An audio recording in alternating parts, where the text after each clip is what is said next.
Good morning, students. Today we can continue our sensory physiology chapter with a new section, that is physiology of vision. So, in today's section, we are going to see how our eye works, how we are viewing objects. So, let's see that. And in what is happening in the physiology in vision? Actually, light energy is converting into neuronal signal. As the light falls on the eye, it gets converted into a neuronal signal or stimulus and conveyed to the brain, and we are interpreting that object. The key factors that is playing here are rods and cones. So, as the eye passes through the lens and falls in the retina, first is fall in the innermost layer, that is the neuronal nerves layer. The neuronal layer contains that neurons, glial cells, bipolar cells and rod cells or cone cells. And the outermost layer is the pigmental layer. Okay. So, after the light reaches up to the neuronal layer, the image will be formed, and that image means it's not the actual image. That stimulus, actually a stimulus is formed in the neuronal layer, and all the stimulus is conveyed to the brain through a common nerve called optic nerve. Okay, so next we are going to see the visual pigments. So what I told you here, as light pass, we fall on the retina, light reaches the inner neuronal layer and a stimulus is created there. That stimulus about the image of that object is conveyed to the brain through the common optical nerve. That is a union of all the nerve endings emanating from all these small glial cells carrying that stimulus about that about that object. So next is optic nerve. In this slide, we can visualize the optic nerve, and this is the innermost layer of the retina. And in this layer, all the nerve endings is reaching here, and all they are united to form a single common large neuron. The yellow colored part here is the optic nerve. It is conveying that stimulus to the brain as a signal to visualize that object. Okay. Then we are going to see about the visual pigments. Where it is located, actually, it is located in the photoreceptor cells. Which are the photoreceptor cells? Rod cells and cone cells. Then visual pigments are located in the photoreceptor cells. What about its organization? How it's organized? Visual pigments. Yeah. In rod cells, almost all visual pigments consist of a protein part and a light sensitive part called the retinal. It will not change. Retinal will be the same for all the visual pigment. Only change is possible for the protein subunit. That protein subunit commonly we call it opsin. So in the case of rod cell is only one type that I have told you in that section discussing you about the difference between rods and cones. So in the case of rod cells, there is only one type of rods and the pigment is commonly called rhodopsin. But in the case of cone cells, three types of cone cells are present. One, two, three. And that difference happens mainly because of the difference in the protein part. That we will discuss later in this section itself. So here we need to understand location, organization. What is the organization? Protein part and light sensitive part called retinal is present. For rod cells, only one visual pigment, that is rhodopsin. Rhodopsin itself consists of a protein part and light sensitive retinal part.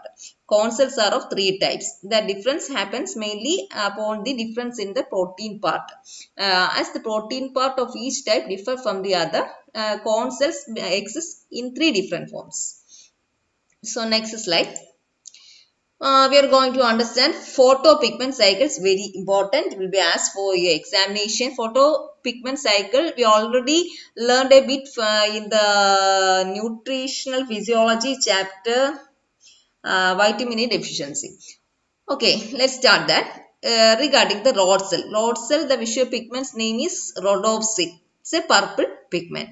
A protein part is there and a light sensitive part called retinal is there. Retinal, it can exist in two forms, cis form and trans form. Trans, yes, is miss here. Cis form and trans form is there. Okay, yeah, first, in the absence of light, rhodopsin exists as a combined form with scotopsin, that is the protein part, and the light sensitive part, retinal, exists in what form? Cis form, in the absence of light. Then what will happen if the light comes and hit on this rhodopsin pigment? So that we are going to see, when light comes and hit the rhodopsin, the cis retinal get converted to trans retinal. In that trans form, scotopsin cannot remains bind with the retinal. It get detached, separated, and that separation created an impulse, and it is conveyed to the neurons. Then after this, as the light that comes into the eye disappears, then what happens? Then transretinal again reconverted to cisretinal by the help of an enzyme, retinal isomerase. In this cis form, it has more affection to scotopsin and it can bind very easily to the scotopsin. In this form only, they are very good friends. Understand?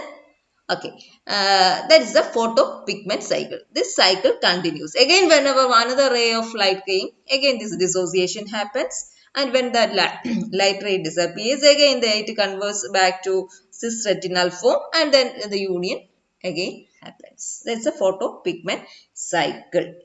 So next slide. We're going to explain about the color vision. Important part which determine the sensitiveness to each color or each type of color is determined by the protein part of visual pigment. Visual pigment, I already told you that there are two parts, a protein part and light sensitive part. Here the more than more than that of the retinal, which is important here, the protein part is more important. So there are three types of cones are there. How three types of cones exist? Based on the difference in that protein part.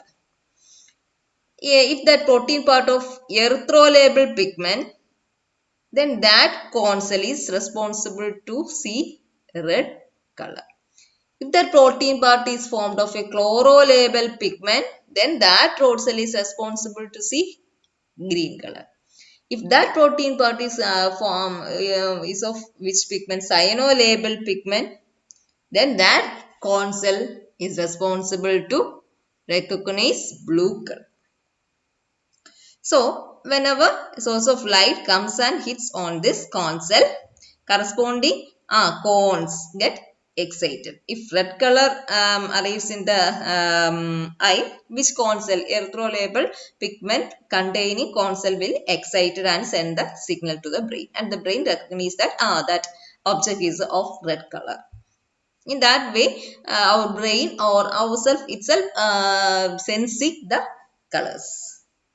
Then what is color blindness? This is also a common question for your examination. Color blindness, when will occur? If any type of these cones are absent or inactive, then it can result in color blindness. So, inability to distinguish between colors is called color blindness. What is color blindness? Inability to distinguish between colors. That is the point for the definition for color blindness. Then what is the reason? Absence of respective photopigments results in a particular color blindness. Then common color blindness is red-green color blindness. Then total color blindness also can occur. In that condition, no consults, sorry, all pigments are absent, so that person is cannot recognize any type of colors. That condition is called total color blindness. Next slide. Optics of vision. Optics. Here we are going to compare the eye to that of a camera. The entire eye looks like a box camera. And in the camera also we can see a lens, and inside the eye is also a lens we can see. And in the camera there is diaphragm for directing a narrow beam of light towards the camera. For in the eyes also such a diaphragm called iris is present for directing a narrow beam of light to the eye. And in the camera also film is there, and in the eye the film is the retina. On that retina image is forming. And pigmented cells are present in the retina. What is the role of pigmented cells? Because after the absorption of light that entering the eye, there may be some remaining portions of light rays will be there. That light rays, if exist there, if present there, it may result in multiple reflections inside the eye, and that may result in the blurring of image. So for preventing that excess amount of light ray, will be absorbed by the pigmented cells. So we are going to understand the path of light, how the light passing through the eye. So this is a object, a plant sapling. As we look on that sapling from its anterior end and the posterior end, our eye actually scanning, and that light rays are entering, light rays that strike on it and reflected back to our eyes. Okay. And here a curvature is there. So that makes this entering light rays to bend once. Once it bends and reaches the lens. Here again one more curvature. So once more the light rays need to bend. So the light rays from here become the anterior end of the image here, and the light ray from the anterior end of here become the posterior part of the image formed in the retina. So an inverted image is formed in the retina because of this twice bending of light rays. This is about the optics of vision. So here bending of the light happens twice. Because of this twice diffraction, the image formed is inverted real image. So that's about optics. Next, in this video we can see that how the light rays are entering in the eyes, how we are seeing the far objects, how we are seeing the nearby objects, and where that far objects image is actually forming in the retina. For for the correct focusing of far objects in the retina, what adjustment is happening to the lens, all those things that we can see in this video. So let's see that. Vision is the dominant sense for most people with sight. The organ of sight is the eye. Think of it as a slightly irregular, hollow sphere that takes in light and translates it into images. If we enlarge the eye and look inside it, we can discover how that's done. Inside the eye are various structures working together to create an image the brain can understand. Among these are the cornea, a clear dome-like structure covering the iris or colored part of the eye, the lens directly below it, and the retina, which lines the back of the eye. The retina consists of thin layers of light-sensitive tissue. This candle can help us understand how the eye captures images and then sends them to the brain. First, the candlelight passes through the cornea. As it does, it's bent or refracted onto the lens. As the light passes through the lens, it's bent a second time. Finally, it arrives at the retina, where an image is formed. This double bending, though, has reversed the image and turned it upside down. If that was the end of the story, the world would always appear upside down. Fortunately, the image is turned right side up in the brain. Then that inverted image, that signal is reaching to the brain, and the brain interpret that image and converted as a correct image for us to understand. Before that can happen, the image needs to travel as impulses along the optic nerve and enter the brain's occipital lobe. When the image forms there, it regains its proper perspective. Now let's consider two common conditions that cause blurry vision. The eye's shape is important for keeping things in focus. The lens of the the shape of the lens is important for the correct focusing of objects, images. So that's we are going to understand. With normal vision, light focuses precisely on the retina at a location called the focal point. But what happens if the eye is longer than normal? The longer the eye, the more distance there is between the lens and retina. But the cornea and lens still bend light the same way. That means the focal point will be somewhere in front of the retina. Here that focal point happens in front of the retina. It's not falling on the retina. So no clear image will not form here in this condition. Rather than on it. This makes it difficult to see things that are far away. A person with a long eye is said to be nearsighted. Glasses with concave lenses can correct nearsightedness. With concave lens, we can correct that.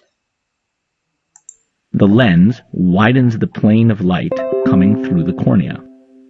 That pushes the focal point back.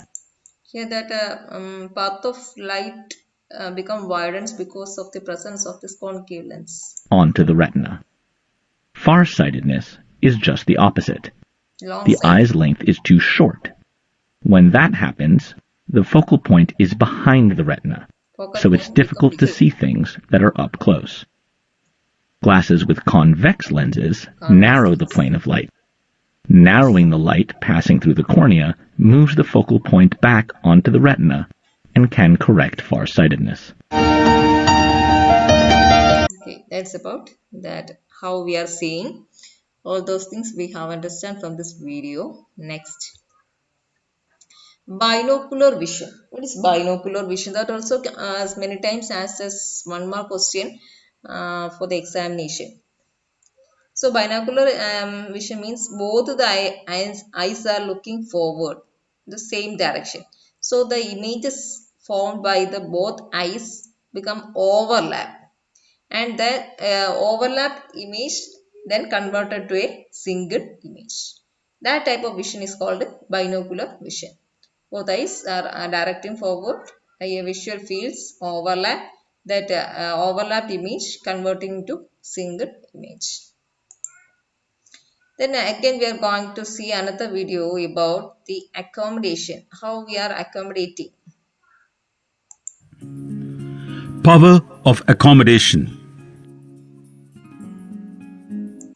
So for adjusting the adjusting vision according to far objects and the nearest objects, some modifications is very necessary for the shape of the lens. So in this video we are going to see how the shape of the lens is changed according to the requirement to see far object or nearby object.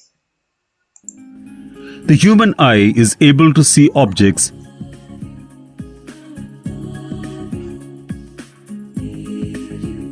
with the help of eye lens and retina. The eye lens is held by ciliary muscles. Normal human eye can see near. Here we can see the lens, and here this is ciliary muscles. For seeing, for visualizing far objects, we need to extend the lens. For extending this lens, you just think the ciliary muscles as a piece of rubber bands. Rubber band, when it is relaxed, we can understand that its length will be shortened and it is extended. For extend, here we use the term as contracted. For extended condition, that rubber band's length will increase. In that way, we need to think here also. When it is relaxed, relaxed means the length of the ciliary muscles will decrease and that helps to extend the lens.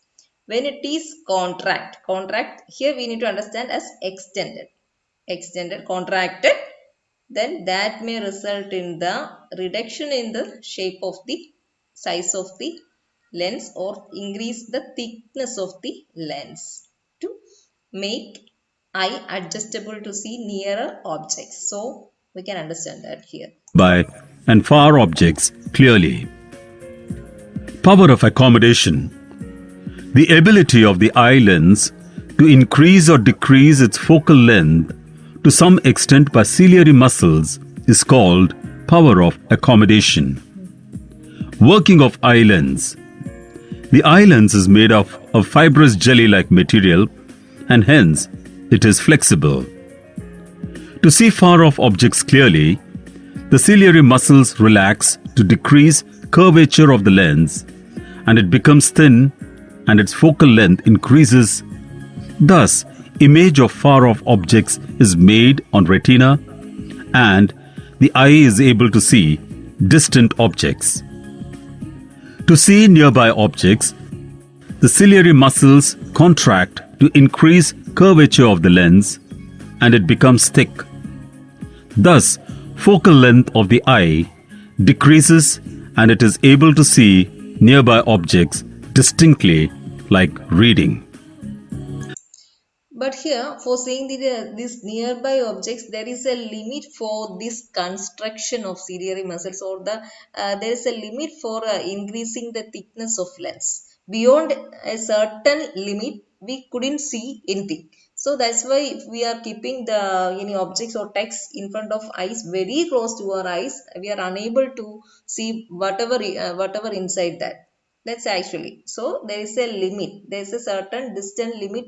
Limit is there to make the lens thick enough to adjust that image to form in the retina and to visualize visualize the object that is in front of our eyes. If we keep that object more near to our eyes, then it become invisible because that the inability to make the lens that much thick enough to adjust to see that object. Limitation of power of accommodation. The focal length of the eye cannot be decreased below a specific limit. The eye cannot see objects clearly below 25 centimeter. So near point of distinct vision for normal human eye is 25 centimeter. However, there is no such limit for distant objects. Therefore, far point of normal human eye is. Okay, that's about the accommodation. Next is common eye defects. And this section, all the points can be asked as separate question for the exam, or it can be asked as a whole for a 4-mark question. So it's very important. First one is astigmatism. What is astigmatism? Astigmatism is a refractive error. What is happening here? Here the cornea or lens become abnormally curved so that the vision is occurring out of focus. Vision is not forming in the correct focal point of the retina. That is astigmatism because of the abnormal curvature of cornea or lens. So vision is happen out of focus. Next is myopia. Myopia or short-sightedness is also another form of refractive error, and here the problem is that person having myopia can see only nearer objects. that is nearsightedness. Its other name is nearsightedness. Far objects is invisible or blurred towards for that person.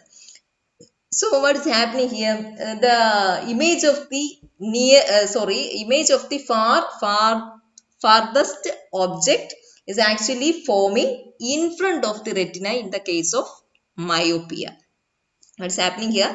That person can see only nearest objects. In the case of farthest objects, the image is not forming in the retina, but it is forming in front of the retina. So that problem we can correct using a concave lens. Concave lens, correct it and make the image to light to fall correctly on the focal point of the retina itself. Then next is hyperopia. Hyperopia is the long-sightedness. Long-sighted means that person can see far objects, but near objects appear blurred. So what is happening there?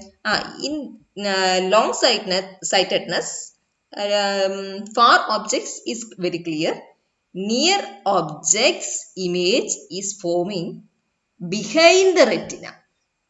So here that defect is corrected by using a convex lens. Using a convex lens, we can correct that fault.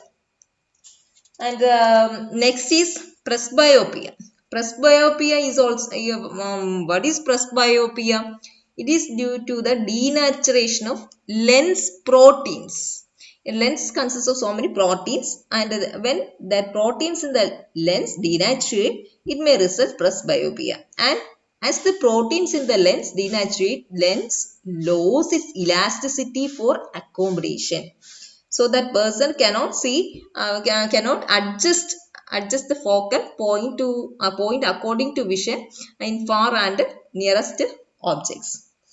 As age goes on, from younger ages, our diopter means what? Is a unit of measurement of the optical power of a lens or a curved mirror. Here we can take it as a case of lens. First we need to understand what is diopter. Diopter is the unit of measurement of the optical power of lens. In our earlyhood days, younger ages, that will be 40 diopters. As the ages go on, it reduced, and by the age of 45 to 50 years, it becomes 2 diopters. And as we reach the age of 70 years, that becomes 0 diopters. When it becomes 0 diopters, that person eyes power of accommodation is permanently fixed to a certain distance. That's why we oftenly seen that all the people used to say to us whenever they see us, Mole, just move to this distance, only then I can see. This way we are oftenly heard that. That's because of this presbyopia. Their power of accommodation is very much affected due to this decrease in the optical power of the lens. And here that problem can be rectified using a bifocal glasses. In bifocal glasses, in that glass, its upper segment is manufactured in such a way for visualizing farther objects, and the lower segment is such a manner to adjust to see the nearer objects. And the next one is cataract. Cataract, here opacity of the lens, opacity increases. Opacity of lens increases in the case of older people. Cloudy, opaque. Lens become very much opaque. It will not permit any light. So that person cannot see anything. And the reason for that opaqueness of lens also due to the denaturation of lens proteins. How we can correct it? Only the surgical removal of lens and to wear an implant of a powerful convex lens. In this way, we finish the eye structure, eye physiology, how it works, everything. In the next class, we will start to learn about the ear. So today we can wind up our class. Thank you.